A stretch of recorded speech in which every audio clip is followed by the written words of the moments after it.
Before the Holocaust, there was another genocide. A blueprint. A test run. Between 600,000 and 1.5 million people systematically killed by a government using deportation marches, mass execution, and deliberate starvation. And in August 1939, just days before he invaded Poland and began the Holocaust, Adolf Hitler stood before his generals and said 11 words that connected both atrocities forever. He said, "Who today remembers the annihilation of the Armenians?" He was not asking a question. He was giving his generals permission. He was telling them that a government could carry out genocide and the world would simply forget it. He was right and wrong, because we have not forgotten. The Armenian people had lived in eastern Anatolia for over 2,000 years. They were one of the oldest Christian communities on earth. In Constantinople, the Ottoman capital, Armenian merchants, craftsmen, doctors, and intellectuals formed one of the most educated and prosperous communities in the empire. They had their own churches, their own schools, their own newspapers, their own theater. By the early 20th century, the Armenian community numbered over 2 million people within the Ottoman Empire. By 1923, 8 years after the genocide began, that number had fallen to under 100,000. The rest were dead, or scattered across the world as refugees, or hiding their identity to survive in a country that had decided they should not exist. The Ottoman Empire in 1915 was ruled by 3 men.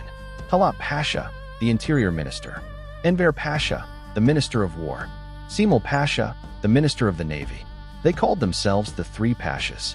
They controlled everything.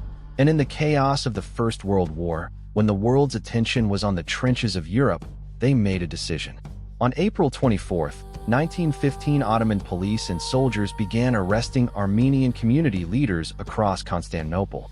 Intellectuals, clergy, doctors, lawyers, teachers.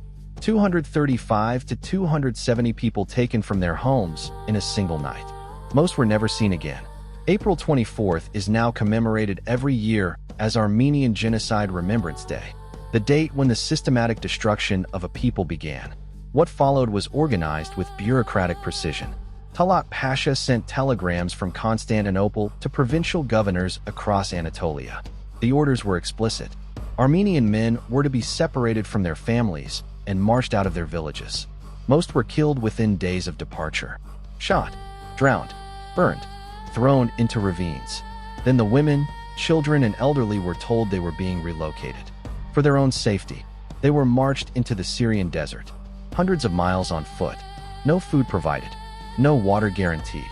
Ottoman soldiers and Kurdish irregular forces accompanied the columns. Anyone who fell was left. Anyone who could not keep pace was killed. The destination was the Syrian desert around Deir ez-Zor. There was nothing there. No shelter, no food, no water. That was the point. The world was watching. American Ambassador Henry Morgenthau Sr. was in Constantinople. He met personally with Talat Pasha and begged him to stop. Talat Pasha told him, "We have already disposed of 3/4 of the Armenians."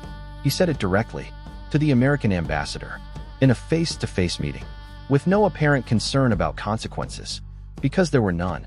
Germany, the Ottoman Empire's ally, knew what was happening. German military advisors were embedded throughout the Ottoman military. German diplomat Johannes Lepsius documented the killings and tried to publish his findings. The German government suppressed his report to protect the alliance. The world's major powers knew, and they did nothing, because the war mattered more, because the alliance mattered more, because 2 million Armenian lives did not tip the scales against strategic interest. A young Polish-Jewish law student named Raphael Lemkin was reading newspaper reports in 1915. He could not understand how a government could systematically kill its own population and face no legal consequences. He spent the next 29 years trying to answer that question. In 1944, he coined a new word: genocide, from the Greek genos, race or tribe, and the Latin side, killing. He wanted a legal term specific enough to describe what had happened to the Armenians, and what he could already see happening to the Jews of Europe. Because by 1944 Hitler had proved his point. The world had forgotten the Armenians, and the Holocaust was happening. Lemkin spent the rest of his life building the legal framework that became the United Nations Genocide Convention, adopted in 1948. The word genocide exists because of the Armenian massacres. International law against genocide exists because of the Armenian massacres, and the Holocaust happened, in part, because a dictator looked at what happened to the Armenians and concluded that the world would not stop him. That connection is not a theory. It is Hitler's own words. 11 words spoken to his generals 8 days before the invasion of Poland. Who today remembers the annihilation of the Armenians? After the war, the Ottoman military tribunal convicted Talat Pasha, Enver Pasha, and Cemal Pasha in absentia, sentenced them to death. But they had already fled to Germany and other European countries. The sentences were never carried out by the Ottoman or Turkish state, so Armenian survivors carried out their own justice. Operation Nemesis was a secret Armenian operation that tracked down and killed the architects of the genocide across Europe. Sagaman Tellerian shot and killed Talat Pasha on a Berlin street in 1921. He was arrested by German police. He stood trial in Germany. Survivors testified about what had happened in Anatolia. The German jury heard the evidence.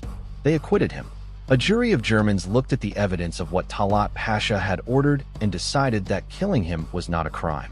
Turkey has never officially acknowledged the Armenian genocide, not in 100 years. The official Turkish position is that the deaths were the result of wartime displacement and disease, not systematic killing. In 2021, President Joe Biden became the first American president to officially recognize the Armenian genocide. Turkey rejected the recognition immediately. The debate at the United Nations, the institution that exists partly because of Raphael Lemkin's work on Armenian genocide law, has never reached a formal recognition vote because Turkey is a NATO ally and the political cost is considered too high.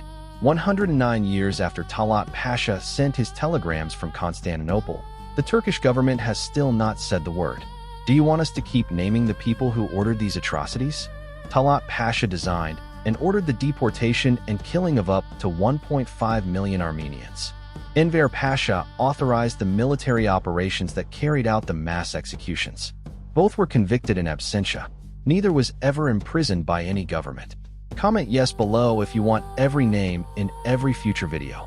Now I need to ask you directly, did you know this story before today? Did you know that Hitler explicitly referenced the Armenian genocide when planning the Holocaust? Did you know that the word genocide was created because of what happened to the Armenians? Drop your answer in the comments right now. And tell me, where in the world are you watching from? Because this story belongs to the Armenian diaspora in America, France, Russia, and Lebanon. And to every person who has ever been told that genocide is a modern concept that began with the Holocaust. It began before, with a blueprint, with 11 words, with the question, who today remembers? Share this video right now. Subscribe to our YouTube channel, search official The Odd Archive, and turn on notifications. Follow us on TikTok, search official The Odd Archive. Because the next story we are dropping, a government committed genocide, documented every step themselves, and then spent 100 years denying it. We have the documents, their own documents, and they are more damning than anything an enemy could have written about them.